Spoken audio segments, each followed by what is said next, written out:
A quick introduction for all our three panelists. We have Aarti Pathak, who is an author, poet, and communications professional, whose writing often explores love, life, grief, illness, faith, and inner resilience. Writing for nearly 2 decades across anthology, magazines, and books, her debut memoir, Triple Negative, A Tale of Love, Faith, and Surrender, chronicles her journey through the sudden loss of her mother and her own battle with cancer. Known for her quiet, reflective voice, she writes at the intersection of lived experience and philosophical inquiry. She also finds joys in singing, dancing, and crafts as playful ways of reconnecting with the self. Welcome. With her, we have Mr. Jerry Pinto, who is a friend of the festival and a Mumbai-based poet, novelist, short story writer, translator, and journalist. He has a liberal arts as well as a law degree, and for his 2006 book, Helen, The Life and the Times of H. Baum, on the acclaimed dancer actress Helen, he went on to receive the National Film Award for the Best Book on Cinema. His debut novel, M and the Big Whom, won him a plethora of honors, including the Hindu Literary Prize, the Crossword Book Award, and the Wyndham Campbell Literary Prize for Fiction and the Sahitya Academy Award. Welcome again. With them, we have our moderator, Shruti Mohta, whose mantra in life is to live king size or die king size. While live king size is reflected in her love for nature, books, music, and spirituality, she believes that if we can enjoy all the gifts of life, then at the end, why not become a gift yourself and die king size too? She is passionate about the cause of organ donation and has been promoting awareness since 2017. A founder of the Live King Size, Die King Size Foundation, she has also been a TEDx speaker. Several prestigious organizations have invited her to give awareness talks, including the Chartered Accountants Institute of India on the Platinum Jubilee, the Rotary in a centenary year, and the Kolkata Police as well. She has spoken several times on radio and television and has also been promoting the cause through newspapers and social media, receiving thousands of pledges. We welcome you and open the session now. Thank you so much for that introduction, and a very warm welcome to all of you present here. A very good afternoon. And Aarti and Jerry, your books, Triple Negative and A Good Life, The Power of Palliative Care. I have read them both cover to cover, both very, very moving, and I've been looking forward to this session with you. And the session today is titled Hurt Locker. It's a phrase that is usually implied to mean hurt that we have stored away, out of sight. And today's books aim to open that locker gently, with care, with empathy, and to look at that hurt, to sit with it, and to allow it to transform us. Before I plunge into the discussion, I would like to, with your permission, read out an extract from your books to see how these two books intersect at some point. So from Triple Negative first. This is a quote. This is to give you a brief background. Aarti has been when she was going through her chemotherapy, and she had lost her mother. So in the midst of that, when she was at her worst point in the treatment, her father asked her, "How's the young lady doing today?" He asked. I found myself smiling and narrating a short story to him. An army officer used to ask his men in the winters of Kupwara, "Are you feeling cold?" His men would reply, "Yes, sir, we are." The officer would reply, "Do you know what that means?" The men would say, "The temperatures have dropped further, sir." And the officer would reply, "No, it means you are alive. Dead men don't feel cold." I saw Papa's expression change. He was the officer in Kupwara, And he had this conversation with the Jawans years ago. He had shared this anecdote with us, his children, when he was in home and on leave. You feel pain because you are alive, Papa concluded the story for me. So I think rare would be the individual who has not faced pain in his life. And Jerry writes, towards the conclusion, he writes,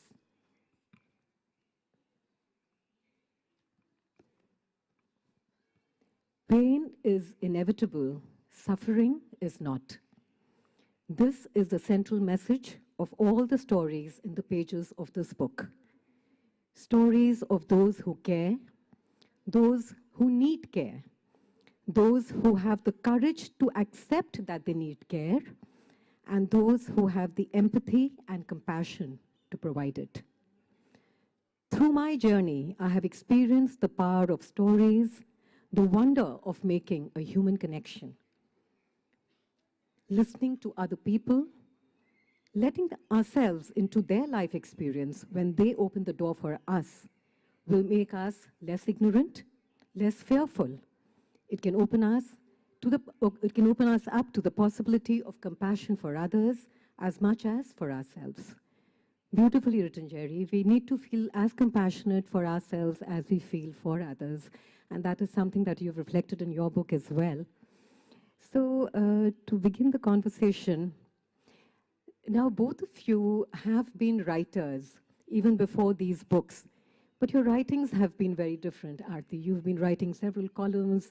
You've been a poet. Jerry, you've been writing poetry. And as we heard, your books have earned numerous awards, very prestigious awards. And your book on Helen, I mean, the glamorous world, from the glamorous world of Bollywood that has had the award for the best film on Indian cinema. And you've written a book on fiction, M and the Big Whom, which I believe is, you've mentioned that is loosely based on your personal life, on the story of your mother.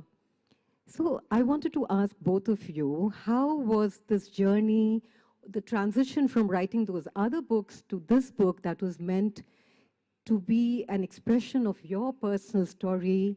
Was it cathartic in a way where you're reaching out to other people, you're making a difference to other people, and how much of a fulfillment was it to write these books? Let's begin with you, Aarti. Hello. Hi, hello everyone. And thank you for the beautiful reading and this question. I have so many answers. So I started writing about 15 to 17, 18 years ago. And most of my writing is non-fiction. It's mostly personal. And a lot of times I wrote about incidents where I had gone through pain. And once I finished writing, I realized that the pain had reduced. And that's when I discovered how cathartic writing is. And so when on the same day, within a few hours, I lost my mother and realized I also have cancer, I felt I was not strong enough or able enough to, leave alone handle it. I couldn't even process it. So I started taking things day by day, step by step. And to make some sense of the whole thing, to get some clarity, I would journal a little bit. So for me, the writing part it's been a gradual process, writing those personal articles initially to ultimately writing this book, which is perhaps a collection of a lot of articles. And of course, earlier my writing included a lot of other things also other than just my memoirs, my love for art, craft, dance. They were separate articles, but then this book is a culmination of everything, because everything that I had loved through my life, I had written about. And ultimately, when I needed it, when I was down in the dumps, all the things that I loved came and rescued me. So that's beautiful. Yeah, thank you. And what you, Jerry? I think one of the things that has always bothered me is the complete lack of compassion in our medical system. And I see many of you nodding. And we have to remember that our medical system began with women. In the old days, women treated you. If you had a headache, you went to your dadima. or you went to your Pishima, or you went to someone in the family and you said, what can I do? I've got a headache. And she looked after you. And probably she gave you a little hug and a little pat on the head, or maybe she sang you a song and held you on her lap and rocked you. And as much that expression of love as whatever little jadi booty or dawai she gave you helped in your healing. Then men took away medicine. Men took away medicine when machines arrived. Now the machine is a wonderful thing because it puts a distance between you and the patient. You do not have to touch the patient anymore. The stethoscope will do it for you. You do not have to feel the patient's forehead. The thermometer will do it for you. What happens when you walk into a medical clinic these days? What happens is you are told to go and get a lot of tests. Those tests are then presented to this doctor, an anonymous doctor who's never met you before, who doesn't know who you are, who doesn't care about your life or what the demands your life is making on you are. He doesn't care about anything. He looks at the numbers. Now you have been reduced from a full-blooded, full-fleshed human being into a series of numbers, and all he wants to do is get those numbers in order. So during the course of this journey into palliative care, I heard the story of a young man who had a liver transplant. And the liver transplant did not take initially, and so he was plugged with full of antibiotics, antihistamines, anti-this, anti-that, all kinds of immunosuppressants. And the result was that his legs were covered with flaking skin that he was itching at terribly, itching at so terribly that he itched down to the bone. And he went to the doctor and said, you know, this is what is happening. And the doctor said, those are side effects. Stay with the medicine, and also told him, you are now a success because your liver function is improving. The man went home and killed himself. But this was counted by the doctor as a success. Now, I'm not saying that all doctors are without empathy or without compassion. There are many of them who are, but they are at odds with the system that demands fiscal accountability. Because the second thing that happened when men took over the medical system was they corporatized it. In the old days when a family set up a hospital, they did it and set it up free. Today a big corporation will set up a hospital, name it after someone in the family, and will insist on making money on it, which means that loads of unnecessary tests will be prescribed. And palliative care, here's the thing, palliative care will never be suggested. Why will it not be suggested? The patient is 90 years old. She's not got a chance of recovery. They will say, take her to the doctor says, take her to the ICU. In the ICU, they put her on a ventilator. She's not coming back from that ventilator. She's going to die. And here's the thing. Naveen Salins told me that when he was a young resident, one of his jobs in the hospital where he was teaching or he was studying was to do the Dharma. What is the Dharma? The patient has now run out of money. The family has run out of money and cannot afford the 1 lakh plus on the ICU every day. Remember, health is a privilege. Remember, medical care is a privilege in this country. And so they have to be told, take the patient home. We can't do anything for them. The family agrees, and during all the paperwork that is being done, one slip of paper is pushed in and they're told, you just sign this. This is called discharged against medical advice. Now you have said, take the patient home, which is medical advice saying, take the patient home. Now you are saying, discharged against medical advice to cover your ass. Because then you will show that paper in case the patient does, in case the family objects or complains, you'll say, we discharged against medical advice. You took the patient home. But the job of the resident, here's the thing that hurts. The job of the resident was to go down with the patient and the ventilator, put the patient and the ventilator into the ambulance and pull out the tube and take the ventilator back because it's valuable property. The patient would often die in the ambulance, breathless, confused, horrified. Why? Because palliative care is not financially incentivized. To send a patient to a palliative care unit does not make money for the doctor. That's why we need palliative care, or gentling, or reminder. And palliative care is not just for people who are on the verge of death. If you are an 8-year-old child who has been given a diagnosis of diabetes, your life changes at that moment. You go to school the next day. You sit down in class and it's someone's birthday and everyone's birthday child is giving out sweets. You have to say, no, I will not take the sweet. No, I can't have this sweet. What child can do that without help, without support, without encouragement? We are the diabetes capital of the world. When you get a diabetes diagnosis, you're just expected to go with the flow. No one talks you through it. No one helps you with it. Absolutely, Jerry. So, that's where palliative care comes in, not just for the dying, but also for the living. Palliative care is not just about care, not just about cure, but about care. It's about empathy from society, and not just healthcare professionals, from the family, from the society as a whole, because there is a lot of, there can be social stigma to so many illnesses. AIDS, for example. In the villages, even cancer, sometimes even cancer patients you've written are ostracized in society. So it can lead to social ostracization. It can lead to so many other kinds of feelings of loneliness and helplessness. So it's about overcoming all of that. And like you mentioned, healthcare does have a long way to go all over the world and in India, of course.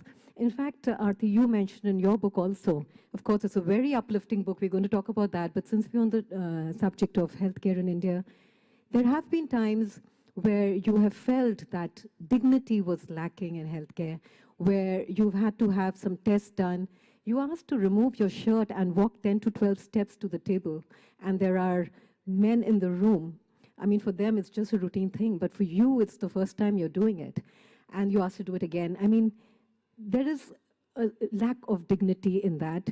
Also, from the point of society, my father is a stroke patient, Jerry. I find when he had a stroke and I wanted to take him for a movie, I thought it would be a change for him.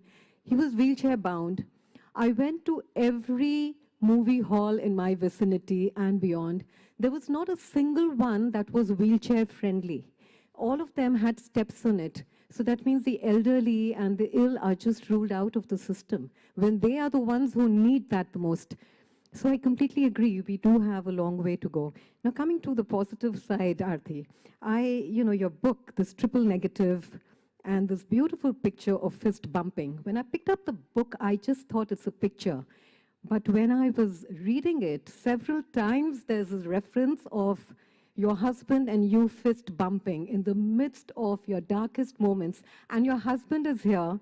Let me tell you, those of you who are romantics, pick up this book, for it's a love story. It is a love story because love stories come in many shapes and sizes, and Aarti's story is truly a pure love story, where a husband is fist pumping in the darkest moments. How did you pick on this beautiful image out of so many images that you could have chosen, because you've spoken about nature and dance?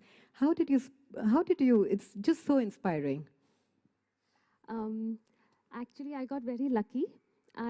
The publisher allowed me to make my own cover. It's a very personal book, and I didn't want just anybody to make the cover. I wanted every element on the cover to stand for something and represent something. So there are a lot of symbols on the cover representing almost everything that supported me. And the most prominent one is the one you've just mentioned. It's the fist bumping. Somewhere along the journey, like you can imagine, it was a frightening, scary, uphill journey for us. And both of us decided, we realized that we cannot control what happens to us, but we can always control how we respond to it. So yes, we are broken, we are frightened, we are heartbroken, we are devastated. Accept it. but we will give it our best fight. Triple negative is one of the most aggressive kinds of cancer. We said, fine, we will give it our best fight, but we don't have to fight crying. We can also fight joyously. So every time, something happened, like we finished a chemo 1 is over. I had 16, one every week. When chemo 1 is over, fist bump, 1 down, 15 to go. When a blood report comes, and that blood report is not completely bad, it is just little bad. Yes, fist bump. So that fist bump. You celebrated the small wins along the journey. Yes. How beautiful And is yeah. that? And of course, the support of your family, not just your husband, but your 2 sons, your mother-in-law, your friend circle. And Jerry, you also mentioned in your book about the importance of support. So to talk about that, but before we get to that, since you're talking about the cover, triple negative, of course, like you mentioned, it is one of the most dangerous forms of breast cancer. Just when you were coming to accept that, oh, it's probably the first stage of cancer, and you were positive, you were doing your yoga and pranayam, and then you get the bombshell that, no, it's not the first stage of cancer. It is the second stage of cancer, and that too, the strain is triple negative, which has a strong chance of recurrence, which is very difficult to cure, requires very, very harsh treatments. Those people who were receiving an infusion once a week, you were receiving it daily. For once a month, you were getting it daily, once a week. So it was very aggressive. So, of course, triple negative directly comes from the name of your particular strain, but does it have any symbolic meaning as well? Oh, yes, actually, you've picked up on something. I haven't spoken about it before.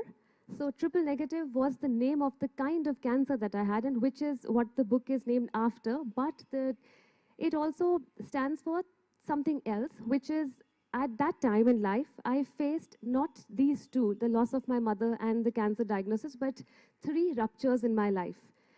And the first 2 are introduced right at the start of the book, and the third one comes a little later. And I will allow the readers to discover it for themselves. But yes, there is a deeper meaning to it. Thank you. So, Jerry, there are a lot of myths about palliative care. Of course, like you mentioned, palliative care is about not just physical care, but emotional and spiritual care.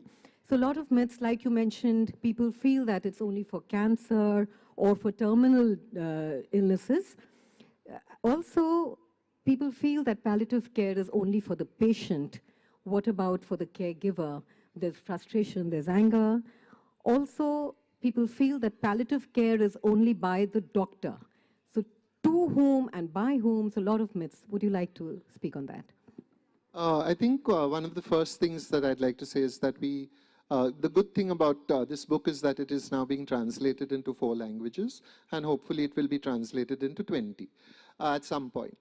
But the words palliative care only carry a charge like this in English. In no other Indian language do we have to worry about what palliative care means, because no one's thought about them, because if you aren't part of the top 0.15% of the world, you have been in the medical system which is heroic in India. I mean, if you walk into a public hospital, you will see miracles being performed every day. You know, one of the great pioneers in this book is Dr. Armida Fernandez, who discovered that 70% of the children being born, 70% of the babies being born in Sion Hospital were dying in the neonatal unit. 70%. She brought it down to 10%. How did she bring it down to 10%? She did it by 1, 2, 3 simple maneuvers. First, why are the mothers being kept out of the NICU? Anyone who will save the child, if anyone wants to save the child, it is the mother. Bring the mothers in. Now remember, these mothers are from the slum. They are seen as vectors of disease, but they are also vectors of love, and love over disease, man. Those women came in and watched over their babies in the way that no nurse could. The second was the incubators were giving them disease because they were never cleaned properly. And often 2 babies were in the same incubator. Take out the incubators, said Dr. Fernandez. Take out the incubators, they said, but how will their temperatures, their body temperatures? They can't keep themselves warm. Put angle poise lamps on top of them. Angle poise lamps brought in, babies kept warm. But they're losing water, they're dehydrating. Rub them down with coconut oil. This is the way women think. This is the way women doctors think. Solution, simple, cheap, and save the baby first. Okay? And these are the stories of the heroism of doctors, the heroism of the public health system doctor fighting against the impossible odds of 250 patients a day. Right? So doctors like that get my complete hat tip every day of the year. Those are the great doctors of India. Now, having said that, 1 to 4% of India, remember this, 4% of India only has access to pain relief. The rest can suffer, screaming. That's our health system at the day. And what does our wonderful government think it should do? It gives you a insurance policy. It will pay for 1 dialysis a month. Which kidney patient has ever needed 1 dialysis treatment a month? It gives you 5 lakhs of care. How many days will 5 lakhs of care run? This is what we need to address. When patients in India stand up and understand that they have rights, and the rights have been violated, that's when care will happen. But it will also happen when we understand that palliative care is our responsibility as well.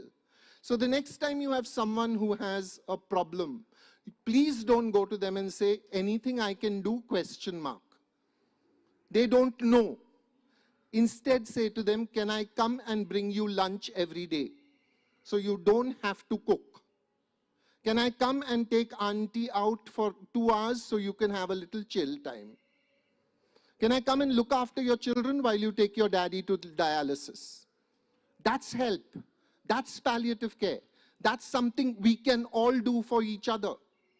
Do not go to that old teacher's family when she's dead and say, oh, how much she mattered to me, etc., etc. Go when she's living and see if there's something we can do. Because the most exquisite story of palliative care I heard was from Dr. M.R. Rajagopal in Kerala, a one-man institution that brought palliative care down to the village level so that everyone in villages knows what palliative care is and what palliative care can do. Okay? That's what we can do. It's a simple, it's a terrifying story at some level. There's an old woman. She has a son, and that son has 4 sons. All 4 sons have a neurological deficit, and they're just all day long, they're rocking and bumping their head, and they have been diagnosed as mentally retarded. They're not mentally retarded. They're mentally very sharp, but they're physical, their bodies are no longer obeying them. Okay?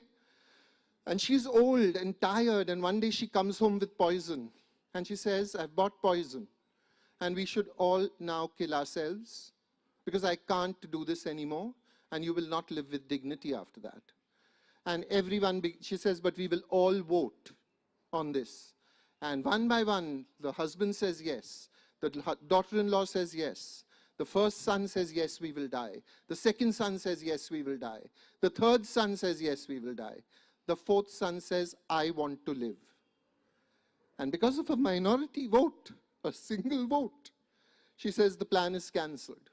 We will live.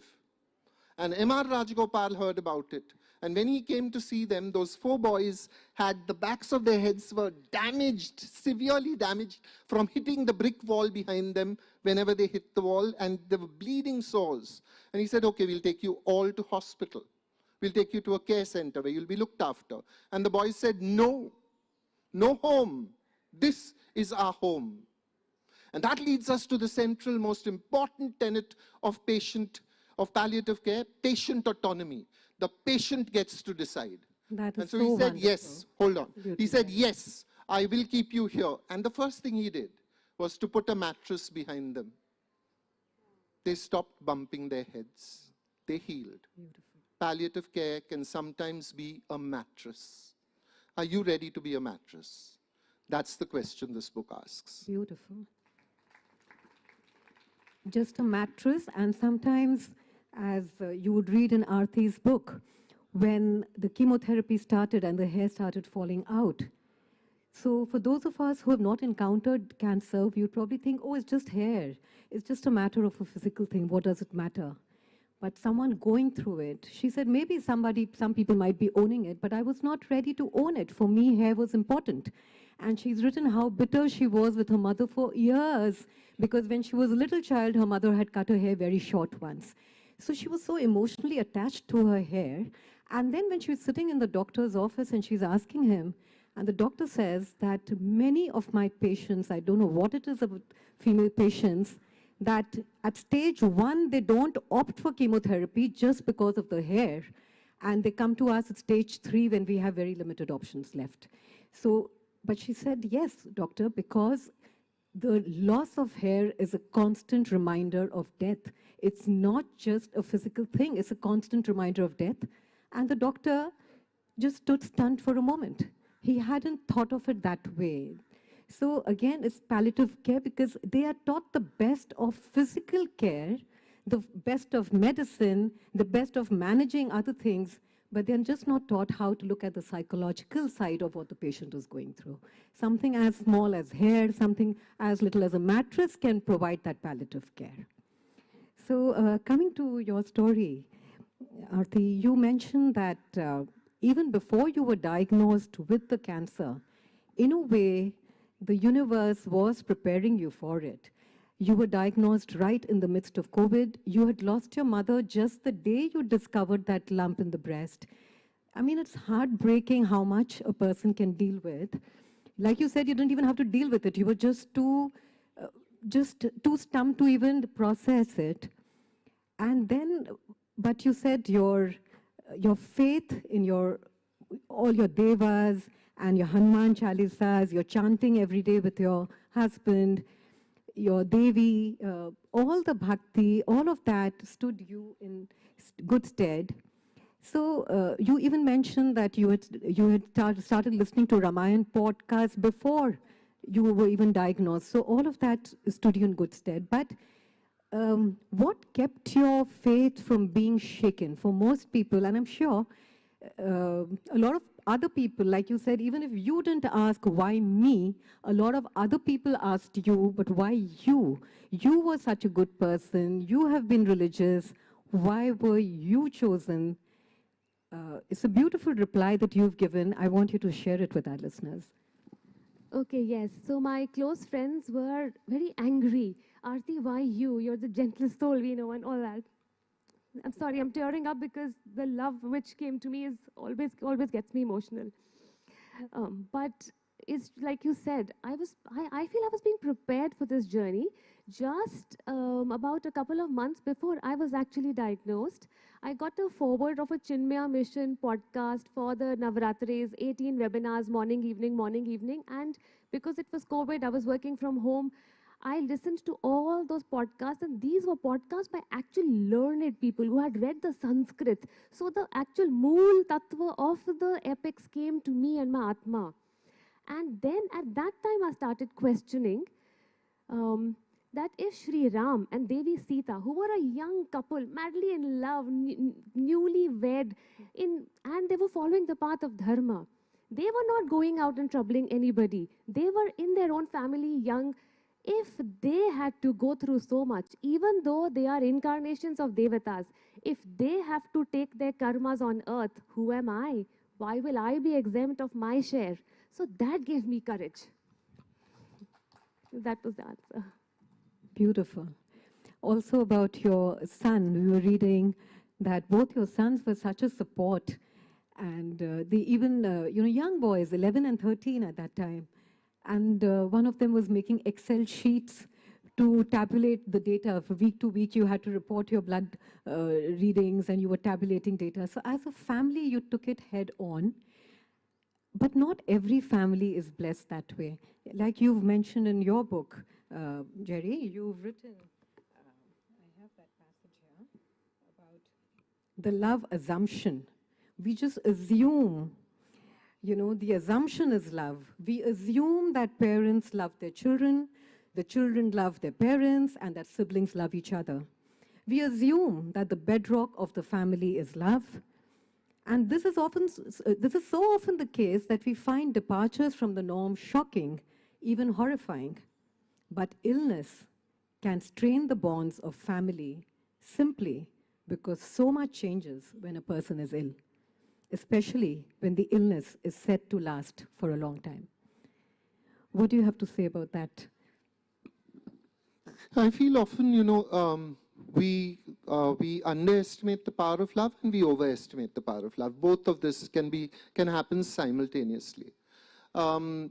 If you are a family in which, say, there is a child who now has diabetes, it's as simple as that. You have an 8-year-old child who has diabetes, but you are a housemaid and your husband is a driver. Now you have to set yourself the task of cooking 2 meals. You have to actually get up in the morning and make separate food for the child who is ill or who is suffering from diabetes, and make other food for the other child. If there is an older person whom you've always loved, who's fallen and broken a hip, and they don't have enough money to go and get it stapled, but there is a cast and they are lying in bed and they must be turned over and cleaned and cared for, love can get strained.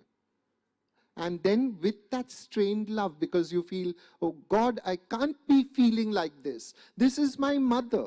She's cared for me. And now I'm thinking of, hell, she's shat again. She pissed again. Again I have to clean this. I'm so sick. On the heels of that comes guilt at feeling like that. Your emotions are a terrible mess. Who is to talk you through this? That's where palliative care comes in, because the team is not just the doctor. The doctor, the nurse, the psychiatric care worker, the mental health professional, the occupational therapist, all come together to look at your pain in a holistic way. When they walk into the room, there is a calming. I've seen this happen again and again across the country. This is a lovely moment for me. It was such an educative moment in a Muslim household. Little boy who was 14 years old, but weighed 13 kg because of a degenerative disease coupled with other genetic problems.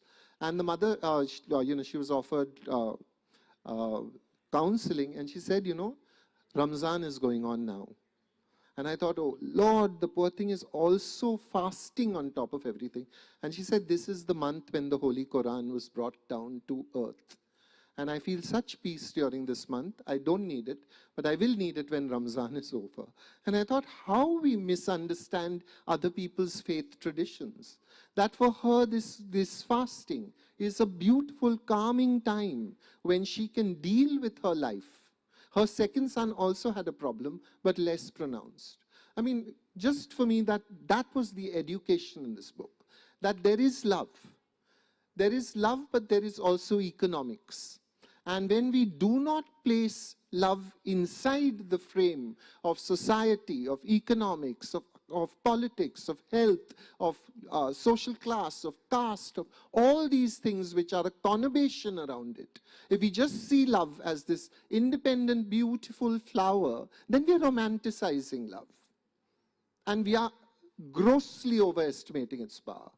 But when you watch it in action, I went through the Maulana Azad Hospital. There's a baby lying on a cot, an old lady sitting, holding a balloon, a big rubber balloon, which she was pressing and inflating her baby, her grandson's lungs, again and again, again and again. And I said, what happens if she needs to go to the toilet? And she said, one of my the other people here who's with their children, they come and do it for me. She's waiting for the moment that baby can get into a ventilator, can get into the ICU, but there's no place in the ICU right now. But 24 hours a day she is committed. She will press that balloon. She will keep that baby alive. That is the power of love. Absolutely. And that is the erosion of love when it is placed in this situation where there's a lack of money, there's a lack of help, there's a lack of just human dignity. Absolutely. So love is at the core of palliative care. So also, Aarti, you mentioned that you had a lot of support from your friends. But at any point, was it overwhelming when the friends started well-meaning advice, see this Ayurvedic doctor, meet that spiritual guide, did it get, I mean, you know that it's well-meaning, but at some point you feel swamped. You're dealing with a lot yourself. You want that family time. You said, in fact, you had kind of sifted out the unnecessary. You blocked out unnecessary people from your WhatsApp. You did all of that, but then close friends who feel that they must reach out to you, were you swamped with advice? You took some of it, which helped a lot also. On the other hand, there were some friends who were scared to speak too much because they thought that you needed that space, and you felt, hey, there's a little coldness in them, you know. So how do your friends strike the right balance? How much to talk? Where to draw the line? How does your support system realize how much is right? This is a very difficult question because every person needs different things. Some people want to be surrounded by friends and family. Some people don't want even one person. And someone like me, I wanted my closest people with me. Between friends and family, 10 people took care of me. I didn't want anybody else. And I got lucky that it happened during COVID. Anyway, there was lockdown. Nobody was coming. Nobody was going. Even when people would come to me, they could not visit because they would carry germs to me. Advice came to me on WhatsApp. Some people said things like, fortunately, not too much of nonsense advice came to me. 2 people told me, don't take chemotherapy, go to that mountain, go to this. So I said, fine. And one person told me, please don't die. I blocked that person. So, so other than that, I was very fortunate. I got the most beautiful, life-affirming, miraculous advice, which I followed, which is why I am here today. That's a long answer. I won't go into it now, but I got the most beautiful friends who guided me. And of course, my family, my husband was with me throughout. Because of COVID, he was working from home. He was with me throughout, watching over me. That love that he mentions, fortunately, in my case, I expected it, I assumed it, it existed, and it carried me, and I'm here today. How beautiful.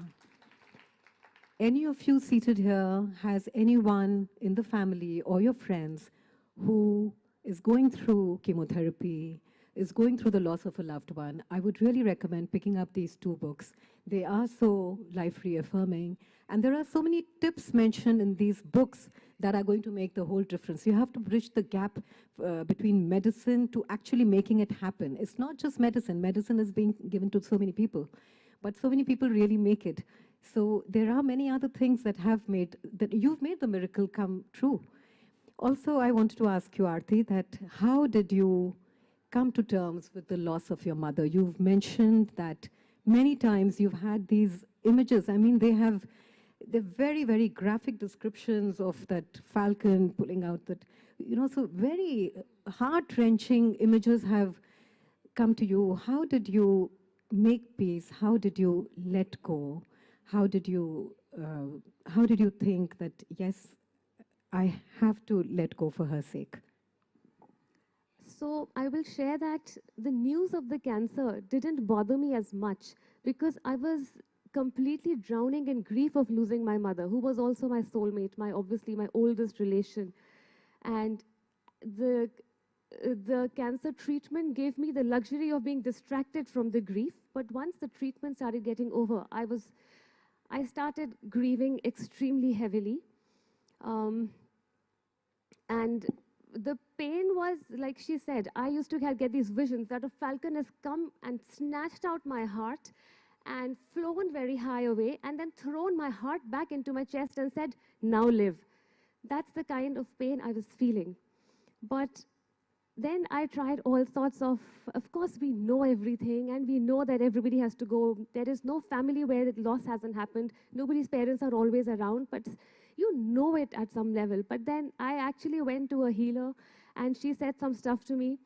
But keeping that aside, the message that came to me is that my mother's journey is her journey. I am getting confused by the body she was wearing. The actual connection is with the Atma, and I must let the Atma free. If I keep holding on to her like I own her, wherever she has to go next, I am causing her pain, and I am not letting her fly. So wherever her next destination is, if I truly love her, and if I am not selfish, I must let her go. So it pained, I cried, but now I've understood it. But grief is not so, even now I tear up, as you can see when I go to shopping, I remember her, but other than that, this is what worked. You mentioned, Aarti, that even in this positive attitude of yours, it's not just been a smooth sailing upwards. You've given the beautiful analogy of snakes and ladders. All our lives are like snakes and ladders. Just when you think you've gone up to the top, a snake will come in. So grief will catch you unawares at any point. Again, you're brought down. Again, you have to work at it. You have to make a conscious decision every day to overcome it and to put it behind you and to move ahead. So that has been very inspiring to read and to imbibe in our lives. As we're nearing the end of the session, I would like to ask the audience if there are any questions. Anyone in the audience? Any questions? Yes, Vinita has a question.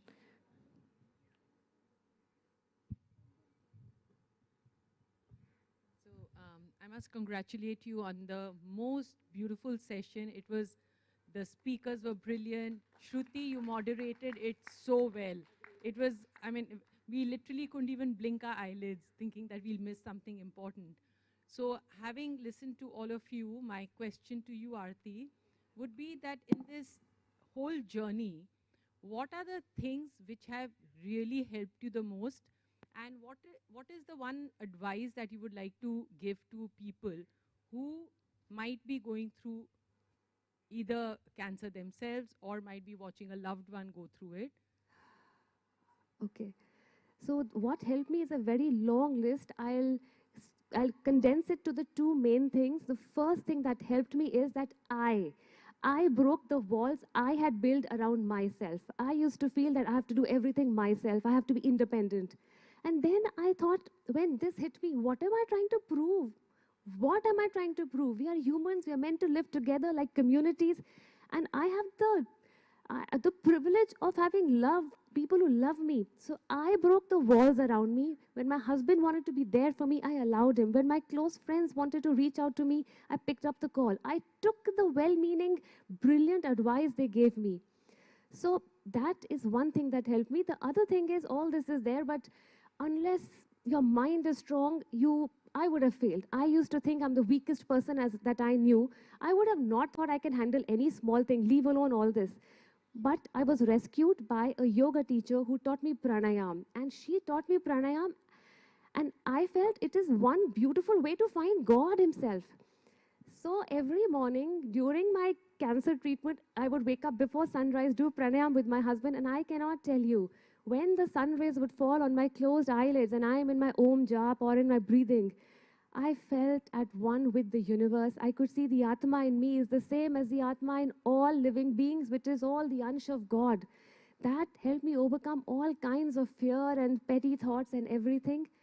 So these two things helped me. And I never like to give advice to anybody, but if I have to, then I will tell people going through things, if you are so lucky that you have loved ones in your life who want to take care of you, please allow them. Please allow them in. Do yourself this favor. Give yourself this gift.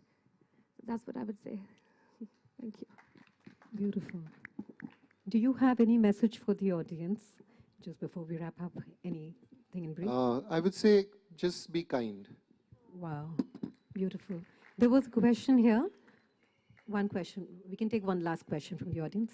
Thank you. So one of my friends, his mom is going in and out of, she had cancer, then she got better, but she again got cancer. And then he also has an elder sister who's permanently bedridden. And so he even lost his father. So he is the primary caretaker of all these people. And he's a brilliant lawyer, but I see his, as a very close friend of mine, I see his career getting severely hamstrung because of, things that he probably would not have, signed up for. So what would you suggest that I, as a very close friend of his, who is looking at him going through all of this, how can I be there for him definitely, but what could I do better to be a better friend for him, knowing that, he's going through all of this alone? You already know the answer to this. Everybody knows the answer. The reason why we don't operationalize the answer is that it means difficulty for us. It means that I have to step away from the world that I have constructed for myself and now involve myself in the friends' world. And this is why being kind may sound like a simple thing and may sound like an easy message. But being kind when okay, say for instance, I have to walk past a woman who's begging. I can give her 20 rupees and say to myself, I'm kind. Because I know that that 20 rupees I will not think about ever in my life. But if I have to give away 1 hour of my life every week, that's when I'm going to be kind. So at any point in time, if you can give the only non-renewable resource, time, to a friend, that's when you've really stood by your friendship.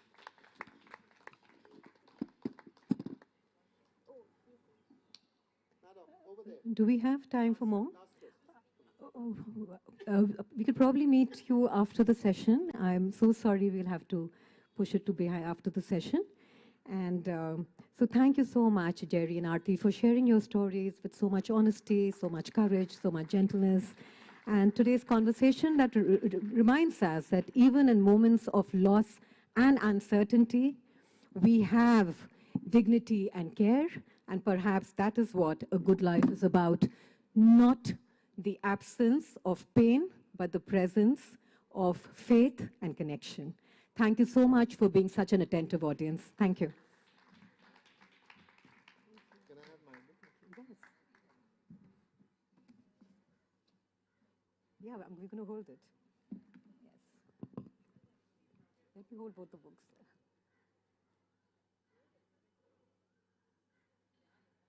Thank you so much. Thank you so much. Thank you. I'm going to have it book signed. Sure, sure. I want it book signed. It's a beautifully, very well researched book.